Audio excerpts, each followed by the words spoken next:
ला हौला वला कुव्वता इल्ला बिल्लाहिल समीउल अलीम औज़ु बिल्लाहि मिनश शैतानिर रजीम बिस्मिल्लाहिर रहमानिर रहीम। नाज़रीन अस्सलाम वालेकुम रहमतुल्लाहि व बरकातुहू। आज पिछली बार की तरह इस बार भी हम कुछ मौजू अहम तरीन मौजू इस दौर हाज़िर के अंदर जो मामलात जो कि किसी भी तरीक़े से छुपाए या दबाए या अवॉइड नहीं किए जा सकते, उस मौजू को हम आपके हुजूर लाने की कोशिश कर रहे हैं। और ना कि सिर्फ न्यूज़ और व्यूज़, बल्कि उन चीज़ों को समझने की कोशिश में आपके साथ लगे हुए हैं और अपने थिंक टैंक्स के साथ बैठ के डिस्कस करते हैं कि इस जो गुज़रते हुए न्यूज़ और गुज़रते हुए अपडेट्स हैं, इसके अंदर पसे पर्दा और पसे पुश जो छुपी हुई चीज़ें हैं, उनमें से कैसे हम राज़ और रमूज़ को निकाल कर और उसके अंदर छुपे हुए जो चीज़ें हैं उनको बाहर ला करके उनसे कोई अच्छा नतीजा निकाल करके चीज़ों को बेहतर तरीक़े से समझ सकें। क्योंकि चाहे हिंदुस्तान के अंदर हो, चाहे पाकिस्तान के अंदर हो, चाहे नेपाल के अंदर हो, चाहे बांग्लादेश के अंदर हो, चाहे किसी भी मुल्क के अंदर हो रहा होता है कोई मामला, वो सिर्फ़ एक मुल्क तक महदूद नहीं होता। अब हम एक ऐसे ग्लोबलाइज सोसाइटी के अंदर रह रहे हैं जिस ग्लोबल ऑर्डर के अंदर अगर कहीं भी डिसरप्शन होती है तो कहीं ना कहीं इनडायरेक्टली डायरेक्टली हमें वो हिट कर रही होती है। शोर्स पे हमारे अगर डिस्प्यूट्स हैं, प्लेजेंट एटमॉस्फेयर नहीं है, पीसफुल नहीं है, तो हो ही नहीं सकता कि बॉर्डर्स के इस तरफ भी अनपीसफुल मामला ना बने। तो उसी तरीक़े से हम कोशिश में लगे हुए हैं कि कुछ ऐसे चीज़ों को निकाल के आपके सामने लेकर के आएँ जिसको जानना, जिसको समझना बहुत ज़्यादा ज़रूरी है। उन्हीं में से एक, जैसे सबसे पहले आपको बताऊं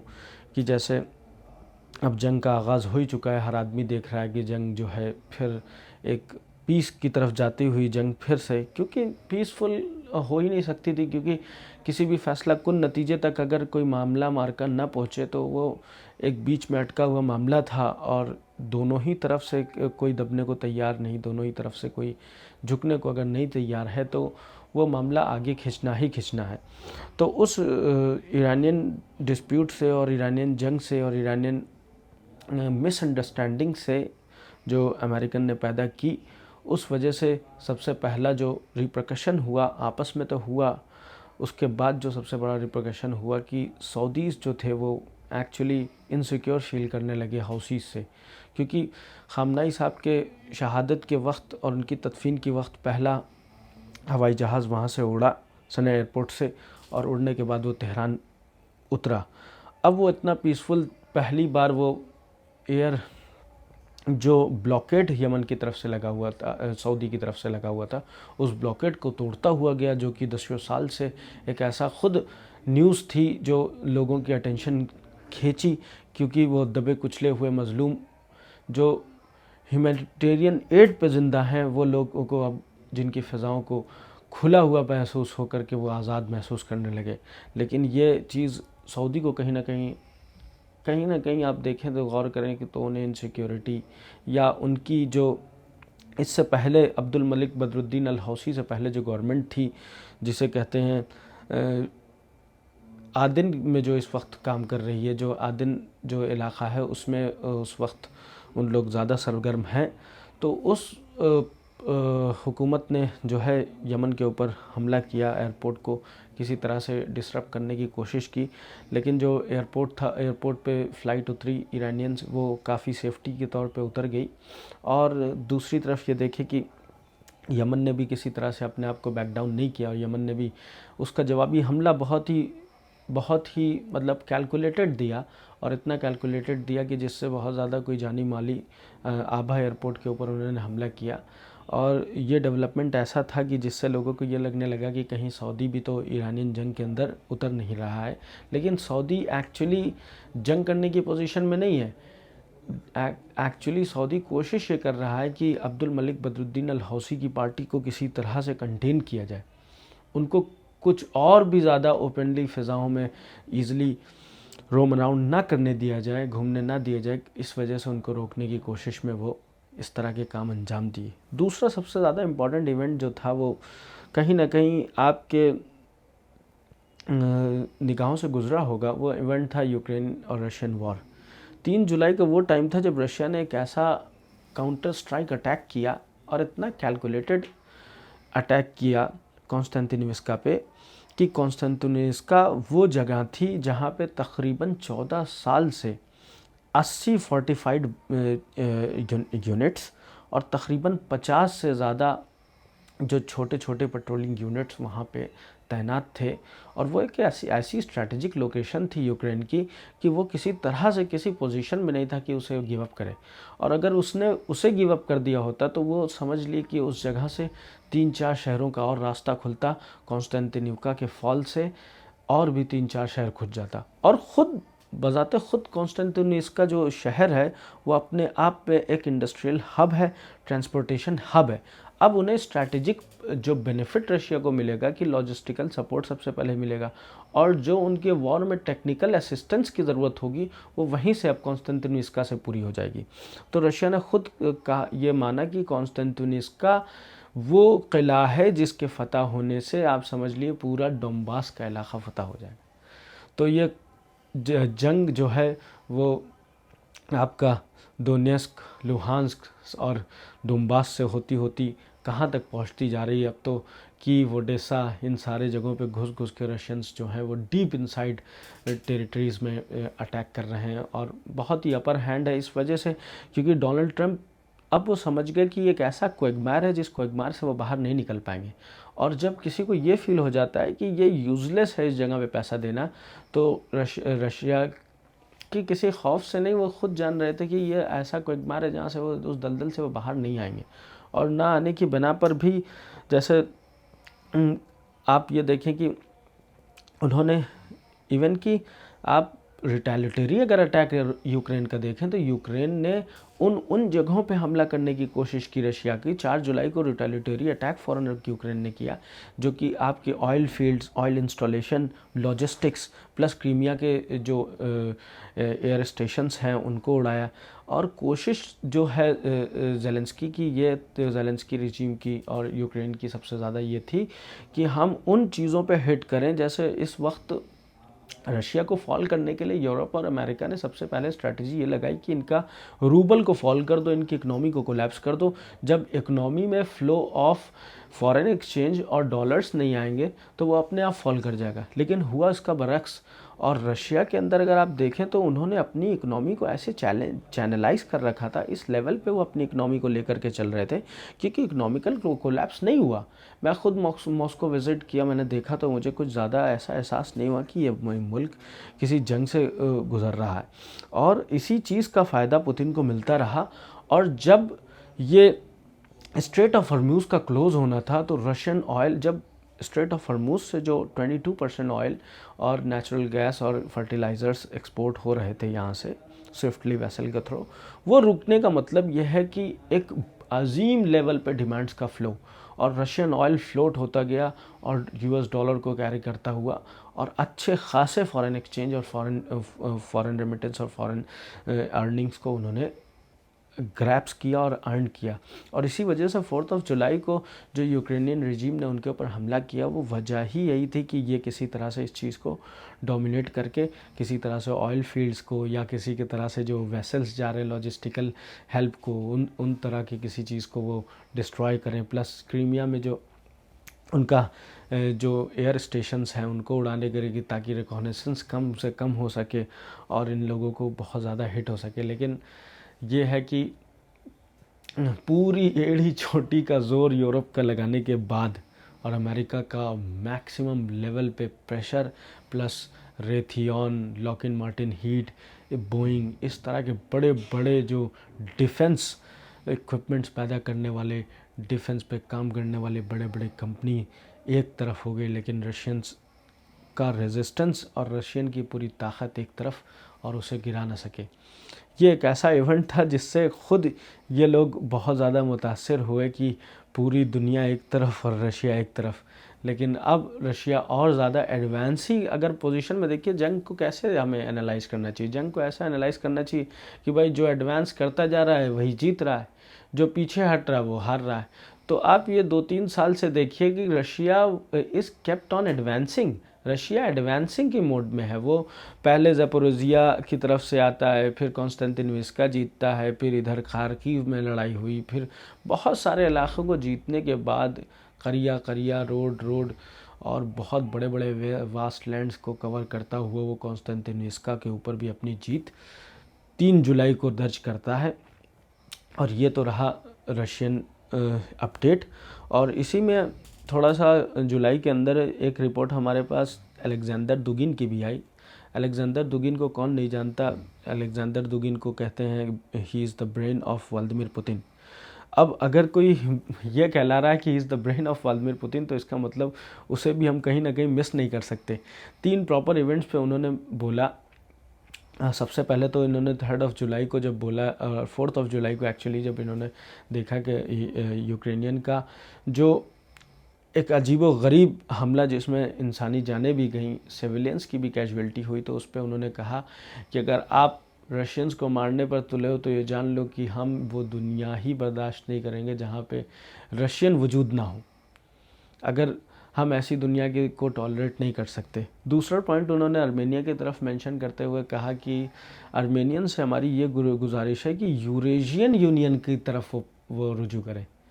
और जो वेस्टर्न थॉट्स हैं और वेस्टर्न्स उनके जो रिप्रेजेंटेटिव्स हैं, एमपीज़ हैं, और उनके जो बायलैटरल एग्रीमेंट्स हैं उसको थोड़ा कम करने की कोशिश करके जो ग्लोबल साउथ की तरफ दुनिया मुतवज्जे है उस ग्लोबल साउथ की तरफ मुतवज्जे हों। और आर्मेनिया को अगर उन्होंने ये बताने की कोशिश की है तो उन्होंने आर्मेनिया को ख़ुद और पाशिनियान को भी खुद समझने की ज़रूरत है कि भाई जब उनका नगोर्नो कराबाख का वाला हादसा हुआ और बाकू ने जब उनके ऊपर चढ़ाई की तो वो पूरी तरह से लूजिंग साइड पे खड़े थे। There was nobody to help them, उनको कोई बचाने वाला नहीं था। और इससे शायद उन्होंने कुछ सबक लिया हो, और उसी बात को मद्देनज़र रखते हुए अलेक्जेंडर दुगिन ने भी इस बात को मेंशन किया। और तीसरी जो सबसे बड़ी अहम बात, उन्होंने ईरान की आवाम को, ईरान के मुक़ावमत परस्त लोगों को तायीद और रिस्पेक्ट और ऑनर देते हुए कहा कि ख़ामनाई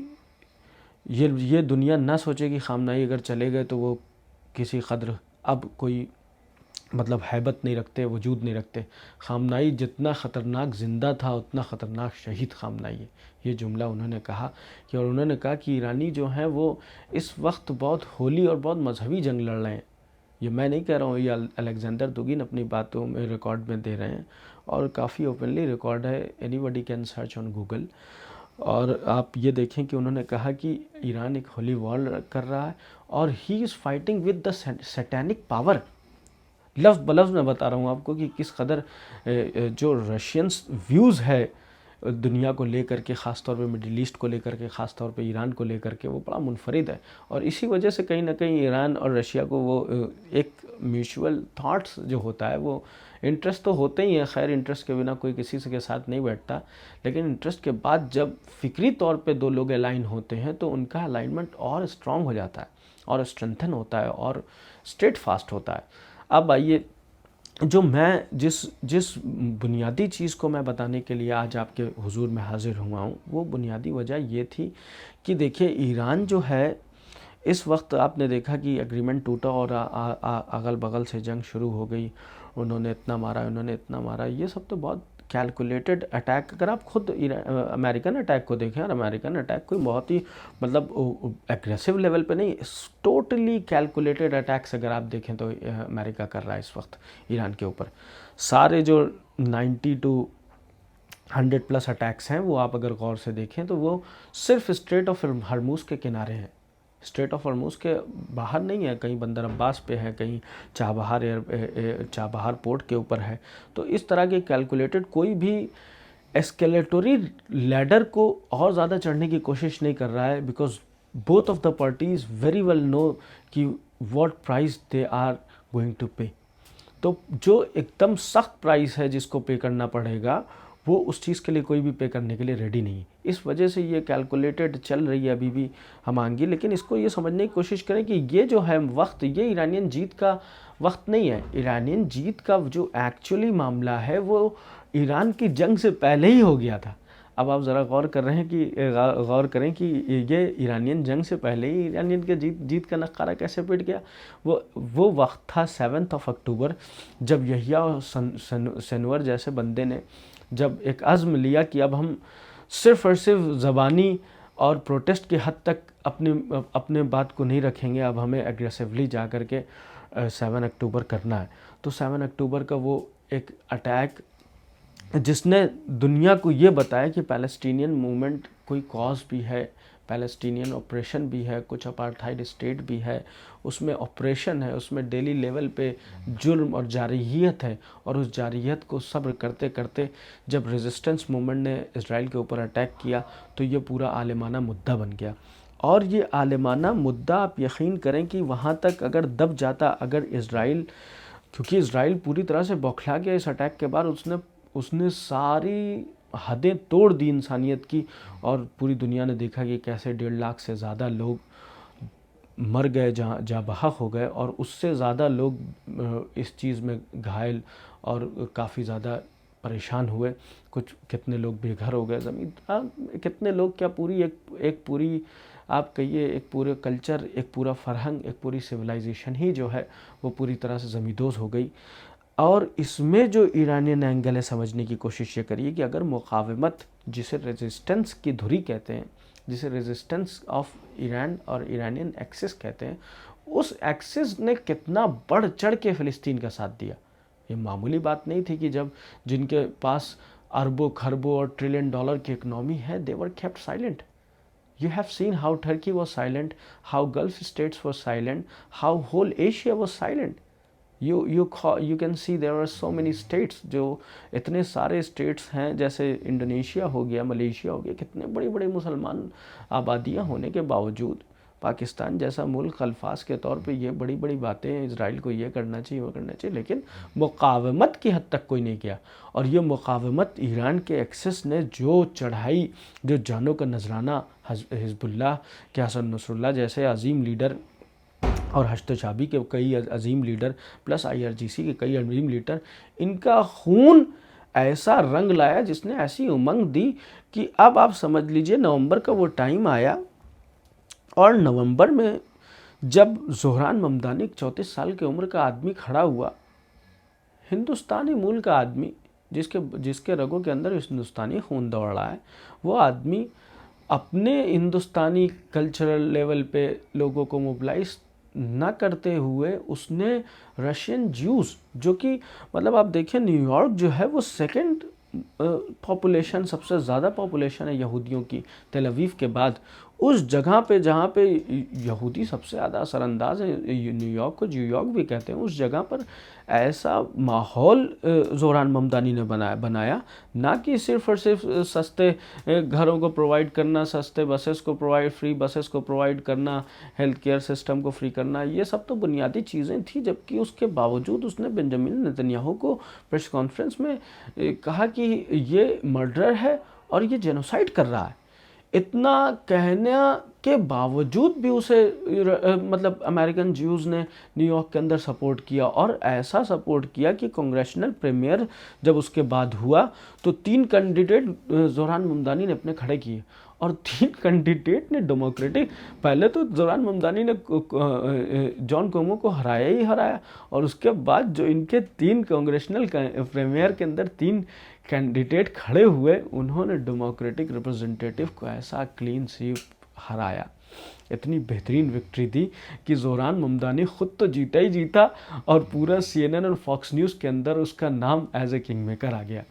तो ये ईरानी असर ऐसा जो छाया, और फ़िलिस्तीनियों का ऐसा कुर्बानी देने ने ऐसा मूवमेंट बनाया वेस्ट के अंदर, जो आप series of event of protest देख रहे हैं। फ्लोटेला क्या है, ये प्रोटेस्ट नहीं तो और क्या है, बड़े बड़े जहाज़ लेकर के शोर्स पे जा रहे हैं फ़िलिस्तीन के, कि किसी तरह से हम उन्हें जो भी अपने सिविलाइज्ड हक़ और ह्यूमन राइट्स के हुकूक़ को देखते हुए जो कर सकते हैं उसके लिए करें। तो ये मूवमेंट ने ऐसा जलजला न्यूयॉर्क के अंदर लाया कि पूरी जो उनकी पॉलिटिकल हिस्ट्री है वो अजीब सी तब्दील होना शुरू हो गई, और जो ये एपैक का पैसा और ज़ायनिस्ट लॉबी का पूरा इन्फ्लुएंस है, उसे कहीं ना कहीं पूरी तरह से हिला दिया। और ये आप यकीन जाने, ये सिर्फ और सिर्फ ज़ोहरान ममदानी का कोई कमाल नहीं है, ये पीछे के अर्लियल चेन ऑफ इवेंट्स और मजलूमाना जारहाना ऐसा जुल्म था जो लोगों को बराह रास्त एपैक के ऊपर फ़िक्र करने पे मजबूर करता है और इजरायली की एट्रोसिटीज़ के ऊपर फिर से दोबारा फ़िक्र करने पे मजबूर करता है।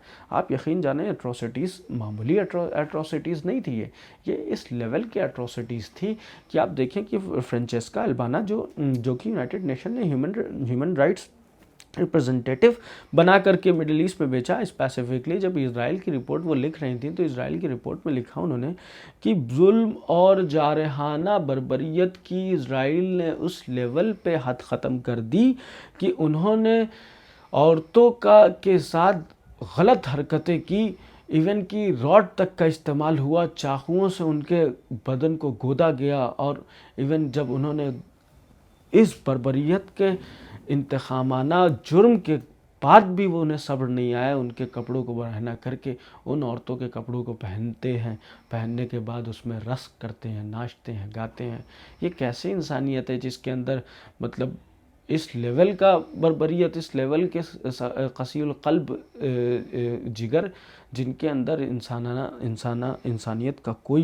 कोई भी तसव्वुर नहीं। ये मार्च की रिपोर्ट है, मैंने आपको बताया फ्रेंचेस्का अल्बाना की। अब आप जुलाई की रिपोर्ट सुन लिए। जुलाई की रिपोर्ट में मुरलीधरन बच्चों के लिहाज से लिखते हैं, यूनाइटेड नेशन को रिपोर्ट दर्ज कराते हैं कि बच्चों की ऐसी नस्ल कुशी है जिससे आसमान और ज़मीन हिल गया है। बच्चों को इस कदर मारा गया कि मुरलीधरन लिखते हैं कि 20,000 के करीब बच्चे जो हैं जाबहक हो गए और तकरीबन 40,000 के करीब बच्चे घायल।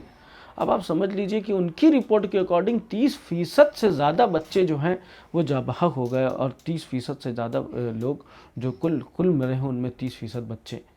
तो ये इस लेवल पे जो है मतलब जारहाना हमला और इस लेवल पे जो है वो मतलब जुल्म और जारहत। और आप खुद ही देखें कि मतलब ये कैसी जंग जो मतलब ईरान के ख़िलाफ़ अमेरिका ने जो शुरू की, ख़ुद इनके 18 अमेरिकन इंटेलिजेंस जो यूनिट्स हैं उनका दावा ये है कि भाई मतलब हम जो है इसको मतलब जो आप गौर करें कि मतलब यहाँ इंटेलिजेंस रिपोर्ट ये करी कि थ्रेट जो है ईरानियन थ्रेट था ही नहीं, हमारे पास ईरानियन थ्रेट था भी नहीं। इंटेलिजेंस रिपोर्ट कुछ कह रही है और हम जो है ऑफेंसिव लॉन्च कर दे रहे हैं ईरान के ऊपर।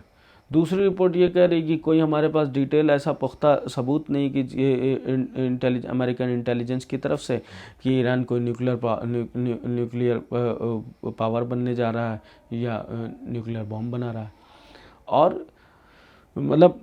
मागा बेस ऑलरेडी ट्रम्प का एकदम डिसरप्टेड है। मागा बेस का सबसे बड़ा जो अलंबरदार था वो चार्ली कर्क था। चार्ली कर्क की आप देख ही रहे किस हादसाती तौर पे मौत हो गई। ये चार्ली कर्क कौन है? चार्ली कर्क वो आदमी था जिसने मागा का अलम सबसे ज़्यादा बुलंद किया और सबसे ज़्यादा मोबिलाइज़ किया ट्रम्प के लिए लोगों को कि भाई मेक अमेरिका ग्रेट अगेन। तो जो फ़िक्र है वो बड़ी अच्छी है। इस मेक अमेरिका ग्रेट अगेन की तरफ अगर हम ज़्यादा रुजू करेंगे और इससे सपोर्ट करेंगे तो अमेरिकन जो पेट्रियोटिज़म है उसको मदद मिलेगी। लेकिन जब उस चार्ली कर्क ने यह देखा कि मागा तो सिर्फ़ और सिर्फ एक छलावा था, एक बेवकूफ़ाना रविश थी जिसको होते हुए कहीं नहीं ग्राउंड पे आदमी ने देखा, और उसके बिहाफ पर पैलेस्टीनियन जेनोसाइड हो गई। अब वो मागा के ख़िलाफ़ ऐसा हुआ कि इन लोगों को परेशानियां होने लगी। अब ये जो परेशानियां उठी तो वो उनके ख़िलाफ़ खड़ा हो गया और अजीब तरीक़े से उसकी मौत हो गई। तो ये मतलब जो मैंने कोशिश की आपको बताने की कि जो ये हालात हाज़रा के अंदर आपने नुक्कात देखे तो आप समझने की ख़ुद कोशिश करें कि ये